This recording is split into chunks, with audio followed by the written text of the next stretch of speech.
If you are experiencing foundation issues, get a free estimate from Ox Foundations. Final segment of Daybreak, we're talking with Johnny Arant of First Baptist Church in Sylacauga. And Johnny, long time ago, we didn't have to talk about church security, but that's not the case now. Good morning. Good morning. That's true, Jimmy Dale. Before 1963, there really wasn't anything reported of violence in churches. But after the 1999 Columbine shooting, there's been identified 617 people that's been killed in churches and synagogues and places of worship. So you see that things have not got better in the churches; they've got worse as far as violence. That's shocking. It is. It's really shocking that that places of worship where you could feel secure and your soul could be refreshed and contented, and for the coming year, a month, or week, that you have to worry about somebody coming in and hurting you. Yeah. But that's true in this day and time, and there's most churches have got security teams now. And you're on the security team, First Baptist, right? Yes, we do have a security team, and several churches in this area have security teams. I've found out. And do you see that as something that is going to continue to evolve with more and more churches? Yes. It doesn't look like there's anything going to go away with the violence that we see. It's usually a thing that gets worse as the years goes on, because I don't know why people, it seems like in the Bible it speaks of people having their conscience seared like with a hot iron. They don't have any conscience or morals. And it's a sad situation. And most churches that have security teams, they need to worry about the security people that's on those teams. And that's what I'd like to talk about a little bit here this morning. All right, now we've got a bill before the House, I understand, coming up maybe in January or? It's in March. Okay. March 2nd, I believe, is the first 2019 session of the House and the Senate in Montgomery. Mr. Ron Johnson, our representative of this district, he's working with us on this bill we're trying to get passed that helps protect the churches and the church security people. This bill is called House Bill 34, and it's the Alabama Church Protection Act. That's what it's called. And what it does, it authorizes the churches to use deadly force in defense of themselves and others for certain crimes against church members. This bill was sponsored by Representative Lynn Greer in District 2 and Representative Connie Rowe of District 13. They wrote this bill. And a little bit of the history of this bill, it's already been through the House and was voted on. No problem. It got to the Senate and it was read 3 different times in the Senate. On the third reading in the Senate, Senator Chambliss recommended an amendment. Well, when you recommend an amendment, that means it has to go all the way back to the House. Oh, wow. And start all over. So the only thing he amended, and it was actually a good amendment, is to take out 4 words: and forcibly, and the words "and forcible" on page 4 and 5. It's 7 pages to this bill. And I've tried to get the copy of this bill to all churches in Ron Johnson's district. He said he would help us if the churches showed that they supported this bill, and that he would try to get it through. Now, what this bill does, it provides that under existing law, a person can stand their ground. What you've heard of stand their ground. If you're in an occupant of a dwelling or business property, you may use deadly force, and it's justified in self-defense. This bill would do the same for churches. This bill would provide that the churches of the person is not criminally liable for using physical force, including deadly force. I'm reading this because I want to get it right. In self-defense or in defense of another person on the premises of a church under certain conditions. That's what this bill does. In other words, this bill would give protection to churches and their security personnel in the performance of duty in the stressful job of protecting the congregation. They and their church members don't need to worry about having a lawsuit over them if they perform their duty in keeping the church safe. You know, every time, even if you shoot a bad guy these days or hurt a bad guy, he wants to sue you. Mm-hmm. And that's what this bill does. It's a great bill. It's a good bill. It does have an exception. This bill does not cover lawsuits in the case of friendly fire. Now, in other words, if a person in the performance of their duty as security personnel has to use his firearm or in some other way keep a bad person from hurting the congregation or some people, and some person in the congregation was to jump up and start running in the performance of his duty, he hurts him or them, then they can be, that's not covered under this. Friendly fire is not covered under this suit. This covers the people that are bad, that come in your church, and you have the right to defend your church without being fearful of lawsuits from them. Including deadly force. Right, including deadly force. Now, John, let me just from the outside looking in, and I'm sure there are people watching this show this morning who say, wow, that's a little bit drastic, isn't it? But really, it's not in this day and age. It's not drastic at all. If you want to lose church members, just don't do nothing. You know, that's why the security force is there. And what I'm saying is this: churches have set up a security force, but they think nothing about protecting their security force from lawsuits, and this bill does. If someone is willing to put their life on the line in your church and keep your church from being harmed by terrorists or outsiders, intruders, then I think the church at least ought to think enough of them to vote on this bill and sponsor this bill and get it passed down in Montgomery. It protects your people from lawsuits and is a good bill. How's the response been with the churches here? It's been great. It's been great on every church I've talked to, and I've probably mailed out to different churches that I couldn't visit. Now, I'm trying to reach those, especially in Ron Johnson's district, because he told me if he could have proof that the churches wanted, and that's what we're trying to do. We're trying to give proof to the people in Montgomery that the churches in the state of Alabama want this bill. They've already got one in Mississippi and other states. So this is not new. I've had one church, pastor to call me, and he said, we're not for this, and out of probably 60 or 70 churches. And I said, why? He said, oh, this could cause you to lose your tax exemption. That's not true. That's a lie. He said, we've talked to a lawyer. I said, well, you probably talked to a trial lawyer. That's who you talk to. But that's absolutely not true. This has nothing to do with your tax exemptions or nothing like that. This simply protects your people that are securing your church from lawsuits from bad guys. That's what it does. You can go online and download this. Anyone that wants to see this bill, I have copies of it. You can call me and I'll send you one, but you can easily go online and pull up Alabama Church Protection Act, House Bill 34, and you can download it and carry it to your church and get the pastor to read it and get the church to look at it and vote on it and approve it. Now, what we're doing, we're collecting these approved papers back at the First Baptist Church here, and we're going to give them to Ron Johnson when we get them all back in that we can.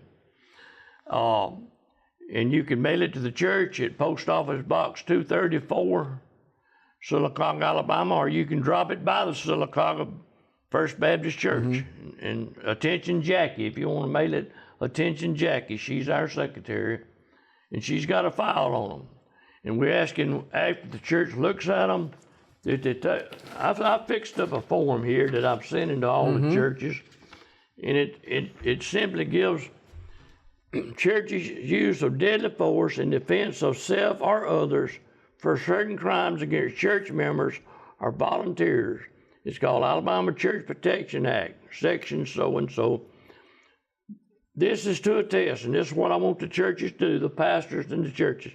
This is to attest that the congregation of, put your name of your church, location, Sylacauga, Alabama, has voted their approval and support of the amended version of House Bill 34. The amended version has the words "and forcefully" and also "enforceable" on page 4 and 5 removed. That's going to be the amended version. So when you vote, you need to have that in your paper. Say, I'm voting on the amended version, because in 2019, it's going to have those words taken out. And it makes it a stronger law, really, because what it says, go ahead and date it, the date you voted on it, and the pastor's signature, and the deacons or whoever, the church leaders or whoever you have that wants to sign it are perfectly willing to sign it. Send it back to the First Baptist Church of Sylacauga, or mail it in to us or drop it by, and we sure would appreciate it. Now, this bill, the amended version, as we keep talking about here, what it says is, in the original version, it says, anyone entering unlawfully and forcibly, the security has the right to stop them. Take out that word forcibly and forcefully. It just simply says, anyone entering unlawfully to do harm, leaves that word out, because you think about it, someone wanting to do harm may not have to force their way in. They may come in a back door or come in with the congregation. So really, and forcefully is not needed in this bill. So it was a good amendment to send it back and get that taken out. And that's on page 4, and on page 5 it says enforceable. Those two words are taken out. Johnny, with security teams and in churches, as they're becoming more and more prevalent, I know that at First Baptist and some of our other churches, you just don't put someone on a security team. You know, there's got to be some kind of background check and that kind of thing. That's right. We've all been through background checks, and I want to say a little bit about that. Church security. When you choose people for church security, they do have to go through a background check. And it's most of the time, you don't have to, but most of the time, the people that we use on our security team is former military, and or former policeman, retired or whatever. But somebody that's weapon wise. You got to know a little bit something too about the law. Now I'm telling you, churches need to remember this. When you start a security team, you need to work with your local police department. You need to work with your local sheriff's department, because the sheriff's department has a program specifically. Talladega County Sheriff's Department has a program specifically tailored to the churches. And they'll come to you, or you can go to them. They have these training classes ever so often. The way I find out about these training classes, I simply go on Facebook to the sheriff department and ask them, send them a message. And they'll tell me when the next training date's coming up. Now, they not only have a safety class for gun, but also they have a class specifically for church members, what to do in case someone comes in, you know, the church members. And this is good. And the police department also has this. There's a gentleman I can't think of his last name now, but I talked to him 3 weeks ago. They're fixing to get another class going. Police department of Sylacauga. So I wish you would work with your local departments and let them know who's your security guards, because there was a man last week that having demonstrations in Birmingham that they had to shoot him, and this man, I don't know all of the, but he was running with a gun. Wow, they shot him. Well, what they supposed to do? I mean, they don't know whether these guys are friendly or not. So it's a good idea to let your police department know who's on your security team.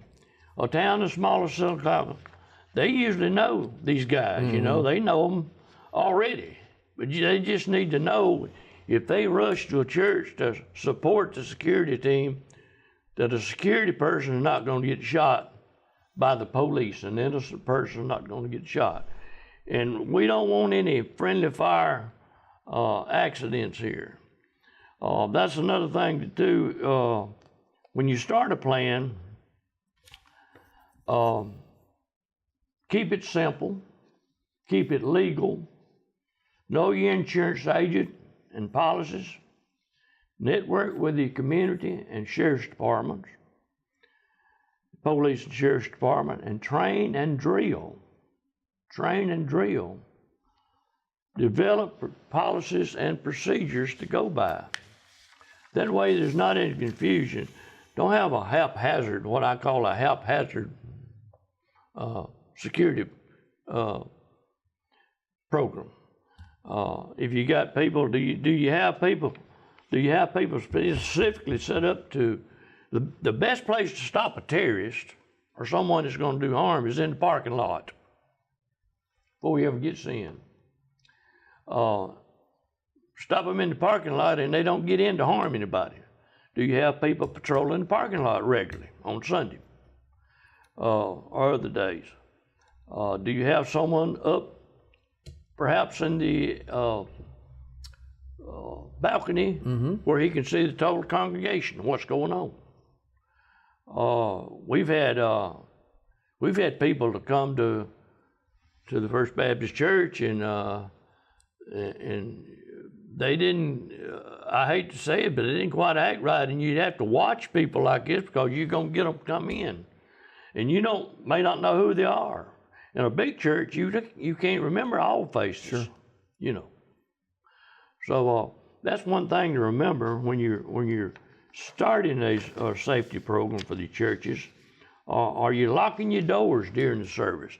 Now, our church, 5 minutes after service starts, we lock our doors. We have a man that goes around and locks our doors. There's one door open coming in, and we have a guard that can see that door, the one door that's left open. Are you locking your doors during the service? Do you have a personal guard at the doors that are left open? Do you have a person, as I've said, patrolling the parking lot? Johnny, what would you say with people watching this morning that may not be in a larger church or maybe in a large church that's watching, because this airs across the state of Alabama, wherever charter cable is. What would you say to those people who say, Johnny, that sounds a little bit much? Well, you know, you have to work with how many people you got. You can build a safety program, and it's really not much. It's pretty simple. What I've just said is it's just using common sense, really. If you've got 2 or 3 people there that can watch it, one march parking lot, one watch a door, and one watch the congregation, you know, that's pretty simple. You got 3 people there. That's not much. But I do stress again, to use your police departments, because they have a lot of knowledge. I went through their courses, the county sheriff department courses. And what they do, they teach you gun safety in the course I was in. Now they do have as I say, a specific training for church congregations. But what I went through was a safety course, what's legal, what isn't legal, and then we went to the shooting range.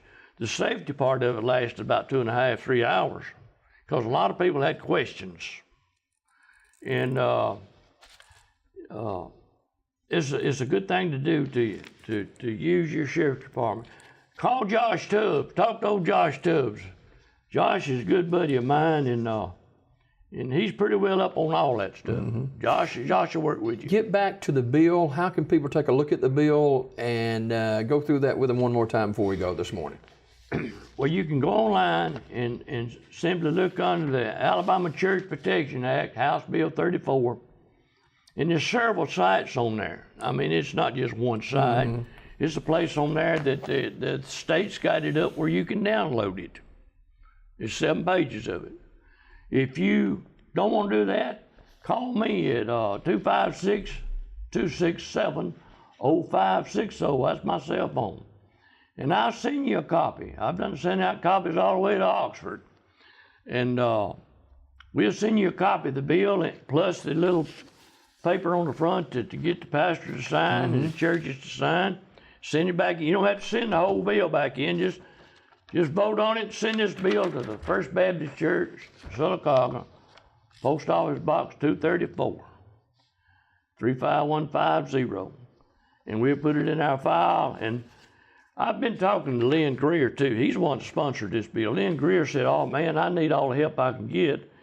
And if Ron Johnson's going to help us, then that's going to really help us get this bill through.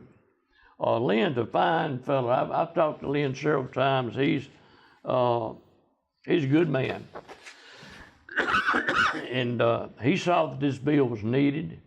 But the churches, you know, you've got to impress the importance of something to people before they for it.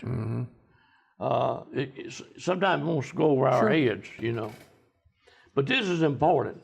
If you think anything about your people that's guarding your church, at least protect them with this bill. This bill will protect them from lawsuits when they have to perform their duty in keeping you safe. All right. Johnny, thanks for being with us this morning. You're welcome. Johnny Arant from First Baptist Church in Sylacauga. If you need more information, call Johnny or First Baptist Church and they'll steer you the way you need to go.